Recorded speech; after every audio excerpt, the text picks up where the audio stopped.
pleased to welcome Gary to talk about his view on social mobility, but also his podcast, Climbing the Rungs. So first of all, I wonder, Gary, if you could just introduce yourself and to talk a little bit more about your sort of studies at the School of Business.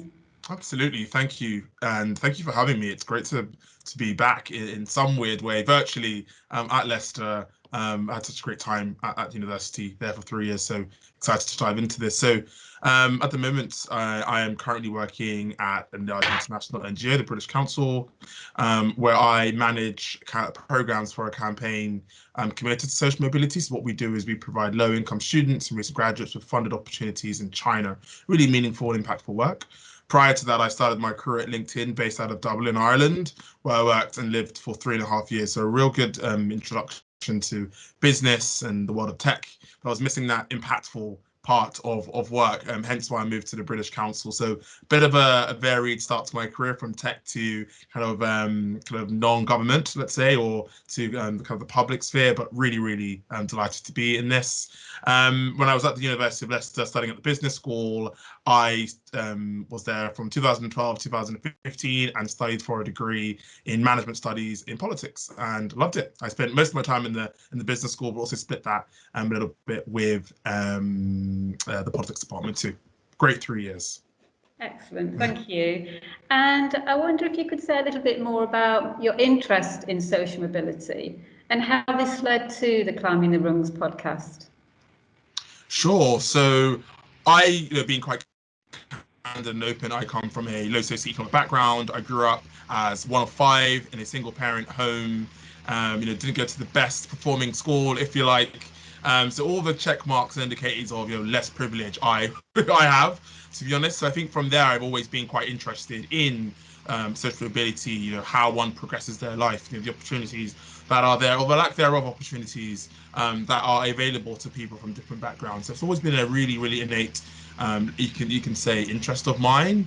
What led to the podcast? Good question. So although I started from a less privileged background, I did go through a kind of rapidly upwardly mobile journey. So I got into my top choice university with a scholarship, which was the University of Leicester. I did competitive internships in banking and at large media companies, and then consequently started my career at LinkedIn. So really rapidly changed in a couple of years.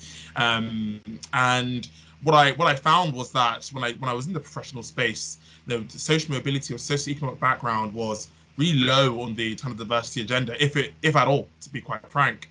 And I felt that my socioeconomic background was a real consequential, significant part of my identity, and it wasn't being spoken about. So I was kind of frustrated about that, to be quite honest. At the same time, I noticed that what's very common for professionals from low socioeconomic backgrounds is they enter a professional space and they tend to conceal or embellish their background. They may have come from not the most polished origins, and they want to conceal that. And what that oftentimes means is senior leaders do that, which is quite interesting. You think when you're at the apex of your career, you might feel a bit more comfortable with that part of your identity, but even they do. So what that means is there's very few readily identifiable and accessible role models when it comes to socioeconomic background, which you might have in terms of readily identifying people from a race or a gender perspective. And that also means that the younger generation, when they come to work, they also conceal and embellish their background. And the younger generation after them do the same. And it's this kind of cyclical, vicious cycle, if you like, of people just kind of changing who they are, which comes with a whole host of challenges of who am I and the energy it takes to do that. So I thought about these frustrations, the lack of conversation on it, and the lack of role model. What can I do to help solve this? And I thought I'd start a podcast. And what I do in the podcast is speak to professionals from low socioeconomic backgrounds who have gone through upwardly mobile journeys as well across industries, be it medicine, finance, consulting, advertising, and they talk about their unique, vulnerable story and how they went there or did completed that journey. But we also talk about general social disadvantage to raise awareness of these issues, but then finally to provide a younger generation that readily identifiable group of role models who are people who are proud of that socioeconomic background that they have, so that others can see it and be, they've done it, why can't I? And also I can now, by virtue of seeing this group of people, I can feel a bit more comfortable bringing my whole self to work as well. So that's kind of the podcast and what led to it. Yeah, I mean, I've listened to many of the podcasts that you've done, and they're so inspiring. People sharing their stories, and people are being so honest, and it's great to hear people having the confidence to share their stories, and it's also empowering them, isn't it, to move forward as well. So, and while listening to the podcast, I noticed there's so many sort of aspects to social mobility, including lack of computer access at home, alumni networks in state schools. We know about food poverty, access to reading and reading books. So many different angles to social mobility that people might not have even thought about. So I wonder if you could just say a little bit more about that, the aspects of social mobility and how many angles it can come from. Brilliant question, Fran. I completely agree with you. It's social mobility is such a multifaceted and interdisciplinary topic, and I don't think people really understand and or appreciate how complex it actually is. I think we can appreciate that education comes into play when we talk about social mobility, and careers, of course, come into play. But we don't really understand the value and virtue of internet access or transportation or regionality or location or healthcare or housing and all these other elements of social mobility that really have a bearing on our outcomes and where we go. And you're rightly so, you mentioned things around kind of access to computers and technical infrastructure. That is, in the digital age that we live in now, we'll continue to, we're not going back. We're continuing. Having a laptop is, it's not just a nice to have, it's an absolute must have. And a lot of people don't have access to their own device with stable internet in a place in which they can feel that they can study and without distraction, and those are real important aspects of the social mobility journey, as well as that, as you mentioned, having a relevant and or even a network at all of people to speak to get information from, to get inspiration from, to get guidance from.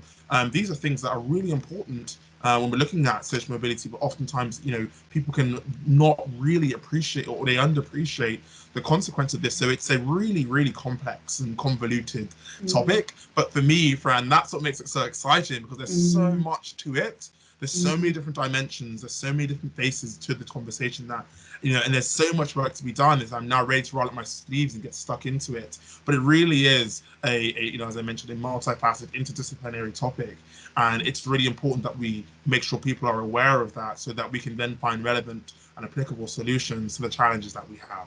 Yeah, I suppose you'd be pleased that Marcus Rashford's come out and sort of started mentioning some of the some of the issues around it, around food poverty and access to reading, etc. So, I mean, great. If get him on the podcast, Gary. Oh, fingers crossed. I mean, I wouldn't mind having him on now. I think he's a bit busy doing a lot of other things, but if he could spend 30 minutes with me, I'd definitely have him on.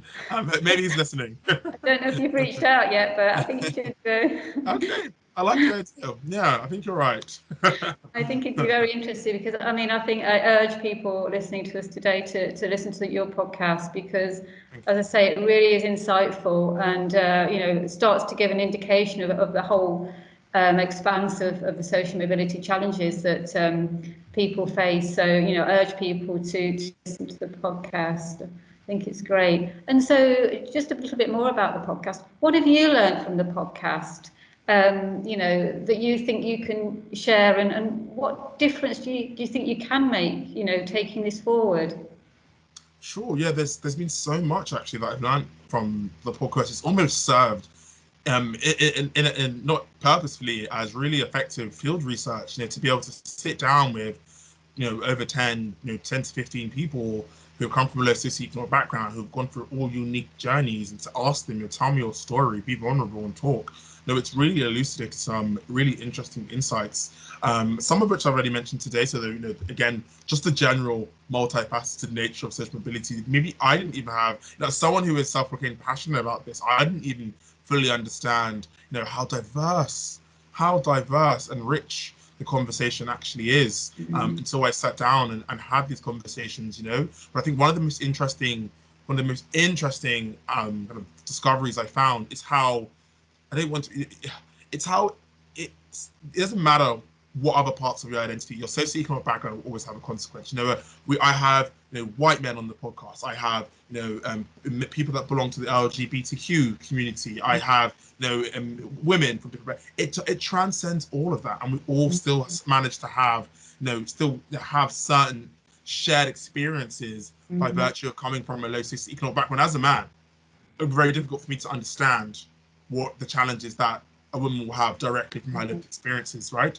But a woman from a low socioeconomic background, as well as I come from a low we can share and understand each other from that perspective. So I've been really surprised at how, I don't know if transcend is the right word, but it almost seems to have this. It doesn't really matter your socioeconomic background.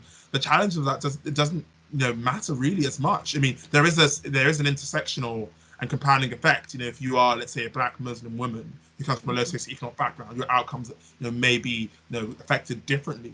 But I think the core fact is that we're all, regardless of what other parts of our identity, there will always be a kind of an outcome or an effect, because of the low socioeconomic background we come from. And I found that quite interesting.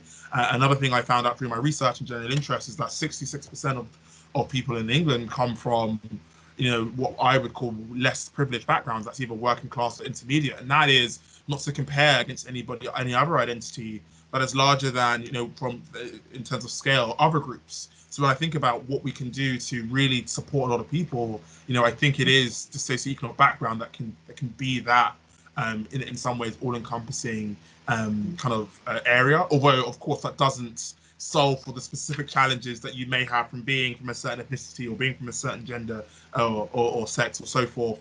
But I've been really kind of astounded, if you like, by the sheer scale of socioeconomic background and how it almost it affects us all regardless of other parts of our identity.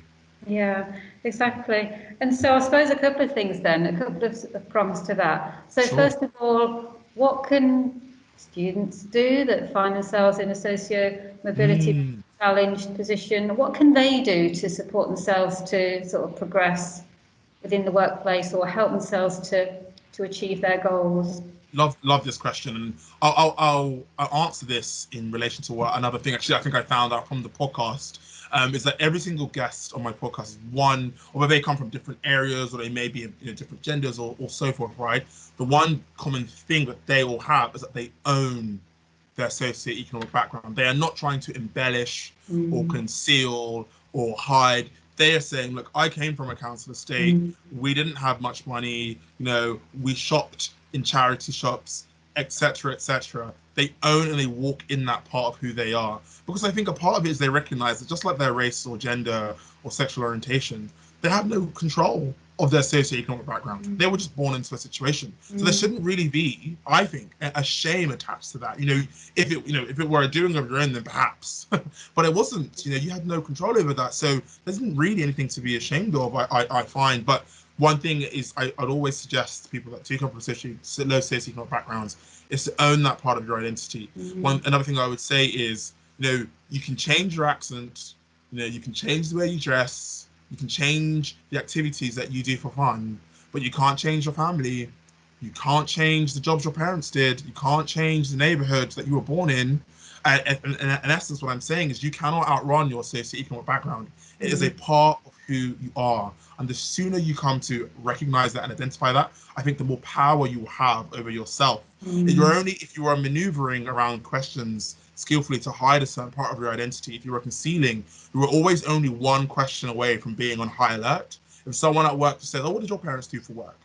or something that could be indicative of your low socioeconomic background that you are so determined to hide, you're only one question away from being exposed. And that always keeps you on high alert and actually can produce a certain anxiety or a bit of pressure on you.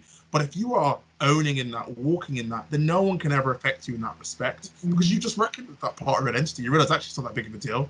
And I always say, actually, if you come from a less polished, less privileged background and you are now in a professional or managerial space, you should be so proud of that, not concealing that, because there are so many hurdles that would try not to permit that. And here you are, you've gone ahead, you've arrived. And a final thing I would say is, for me, it's been really cathartic, if you like, since becoming a lot more open and transparent about my low socioeconomic background. Is a lot of people actually hold me in a higher regard for what I just mentioned. Like, they realize that actually to come from where you've been and to jump all these hurdles and to be where you are and to be really successful, like that's brilliant. Like that is a real indication of your potential and abilities. And if you aren't showcasing that origin of where you are, then you're not allowing people to really holistically evaluate you and see how great you are. So really own that part of who you are. Don't give people the ability to put you on hyper alert, to make you feel anxious by virtue of asking a question that could be exposing a part of your identity. Own that part so you have that control of yourself, but also be fair to yourself so that you can show others the brilliance of who you are. And you can't do that completely when you are concealing or hiding a part of your identity. And again, people will actually respect you a lot more than you think. It takes a bit of mindset shifting, but it's really impactful. So that'd be my main piece of advice for anyone listening from a low socioeconomic background is own that part. Once you own it, it really actually becomes a superpower. Yeah, I say let it empower you. Let it empower you because, as you say, to get where you've got to, despite those things, etc., then yeah, let it empower you and be proud of where you've got to. So and share that story, and then it's Absolutely. other people's problems if they don't see that. So yeah, Exactly.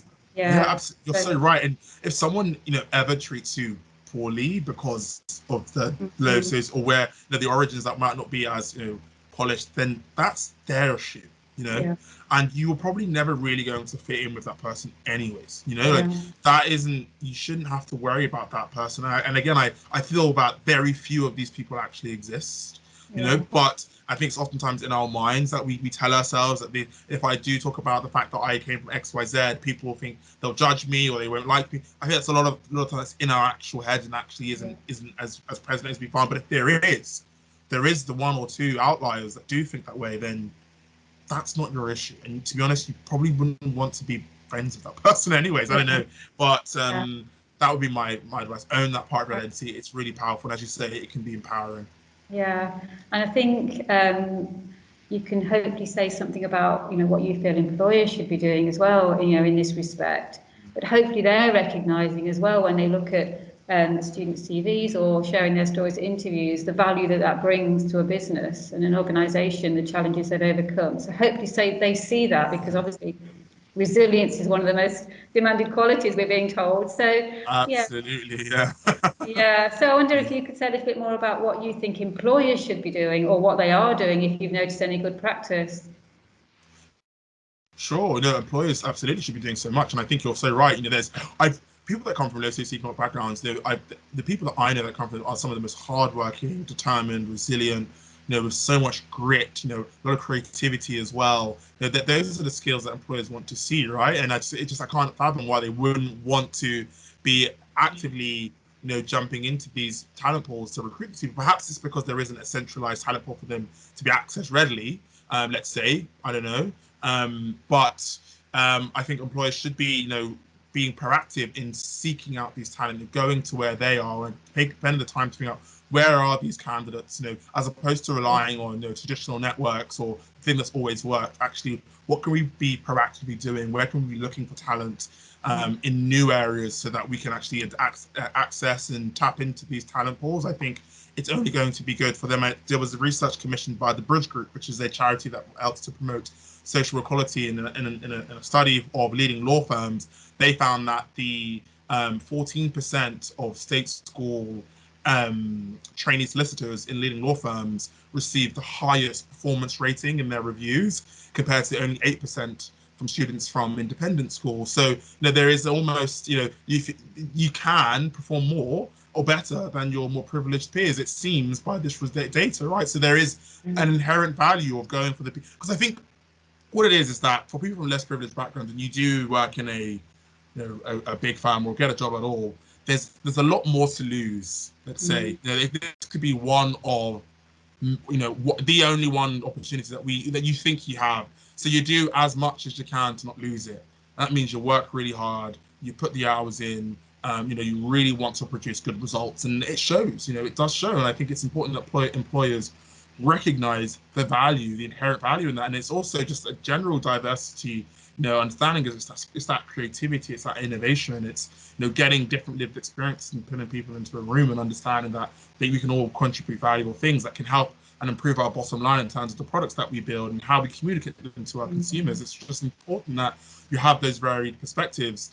So there's so much that employers should be doing, can be doing, and I actually think, as you know, with the current climate, the levelling up agenda we have in the UK, we'll see a lot more work focused on the social mobility space. But I do implore employers to take, a more proactive stance in this. It is the right thing to do. Also, studies have found that if social mobility in the UK was to reach the levels of, let's say, Canada, GDP in the UK can increase by 4%. So we'll all be financially better off if we're creating a more socially mobile country where there are less barriers to opportunities, mean that the best person gets the job and that we're more productive. There's such an onus on employers in that respect. Yeah, exactly. And obviously the onus is also on government, isn't it? To take Sure. as well. So yeah. Again, big just like social mobility is a multifaceted approach, the solutions to it also are quite multifaceted and require a lot of different type of people to lend their hand. Yeah, I mean, we've seen some good practices with people like Rare Recruitment, haven't we? Sort of their practices are sort of starting to sort of look at things a little bit differently. But yeah, exactly. Employers really need to take proactive action, don't they? And really look at their practices and look at their workforce. Etc. So yeah, definitely, and have those open conversations in the workforce and have Absolutely. mentors. Yeah. It's so incredibly important that we're having these discussions, and I think even just as a first port for employers, what I always suggest is that they start to collect data. I mean, because it's such an economic background, it's not a protected characteristic like race or gender or marital status or so forth. We have very little insights that from specific organizations, so we don't even know really what their kind of class makeup of a lot of organizations are. And I think if we have that data, if we can start to really see where there are imbalances and where we can start to work a bit better. I think that's the first port of call. What gets measured gets done, as they say. Or data doesn't give us the answers, but it allows us to start asking the right questions. If we are collecting this data and we see that, in one given year, 40% of our applicants came from a less privileged background, but we only admitted 7% of them. Why is that? Are our job descriptions or the way that we're approaching talent really exclusive? Are we having very undiverse interview panels? Like, what is permitting this imbalance between applications versus actual entrance into our organization? What does progression look like? How many senior leaders in our organization come from a certain background? Why is this the case? What programs, mechanisms in place, processes in place can we put in or create to encourage more social mobility within the four walls of our organization? There's so much that could be done. It is complex, but again, that's what makes it so exciting. And I think it's just great to be a part of this conversation. Yeah, well, you're a great advocate for it, and you speak. You're such an inspiration as well. So, more power to you, etc. So, and thank you for sort of when we originally got back in touch for sort of sharing, your story and sharing the podcast as well. So it's something we'll be promoting to encourage our students to find out more.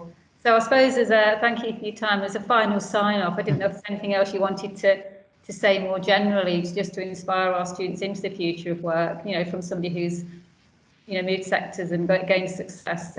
So just so as a final couple of words for you to sort of inspire our students into the future. Sure. Absolutely. I'd say for young people now, young students or recent graduates who are looking to start their career, or anybody, mature students, distant learners, everybody, is, I think, just talking, reflecting on my experience and everything. I think the one thing that's helped me, be upwardly mobile, to progress and to do well is proactivity. Really have that fire in your belly. Really go out and seek opportunities. Get on LinkedIn and contact people that are doing interesting work that you want to learn about. Fun fact, I actually got my job at LinkedIn through LinkedIn. I contacted someone who worked there pretty much and just got in contact with them that way, but it started with proactivity. It was me that had to get up and to send that message to somebody. Proactivity is really a superpower, and don't wait for things to come to you. It is hard when there's so many things that are outside of your control, particularly if you come from a low socioeconomic background. What is within your control is your attitude and how you wake up and show up, So go out for things, particularly at this beginning part of your career. And you'll find as you become more experienced and more tenured, actually the proactivity turns to a lot more of reactivity when you've got some experience under your belt and people will approach you for opportunities. About the beginning phase, or maybe if you're at that phase where you're kind of looking at new opportunities, you really be proactive, be active, go out, find things, to have that drive and ambition, and you just continue to do it, and great things will come from it. It's really important. Yeah. Oh, well, thank you so much for sharing, your insights. And as I say, you're inspiring. So, all power to you and to the podcast. So, thanks so much, Not Gary. But it's been a real pleasure talking to you. absolutely my absolute pleasure.